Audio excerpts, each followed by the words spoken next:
शहर के बेगम बाजार इलाके में कल रात बैन तबकाती शादी पर एक नौजवान का कत्ल कर दिया गया था। पुलिस की जानिब से इस मामले में बाज़ मुल्ज़िमीन को रियासत कर्नाटका से गिरफ्तार किए जाने की इत्तलात मौसूल हुई हैं।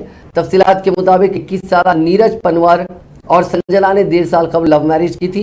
इन दोनों का ताल्लुक अलग अलग तबकात से बताया गया। इस जोड़े को 2.5 माह का बेटा है। बैन तबकाती शादी को लेकर लड़की के घर वाले काफी नाराज थे और धमकियां भी दी जा रही थी। और फिर कल रात नीरज का कत्ल कर दिया गया।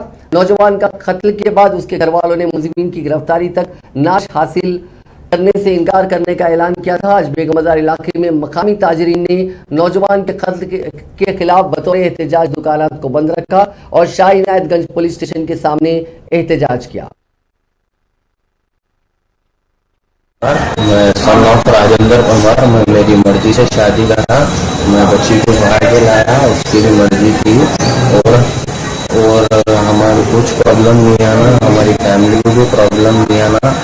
मंदिर में मैं गणेश मंदिर में सब कुछ मान के शादी करा मैं इससे, और जिंदगी भर साथ निभाऊंगा। मैं संजना, मेरे पापा का नाम रतन है। मैंने मेरी मर्जी से शादी करी, किसी के दबाव में आए तो नहीं करी। मैं तो नहीं शादी रही, मेरे घर में नहीं जाना।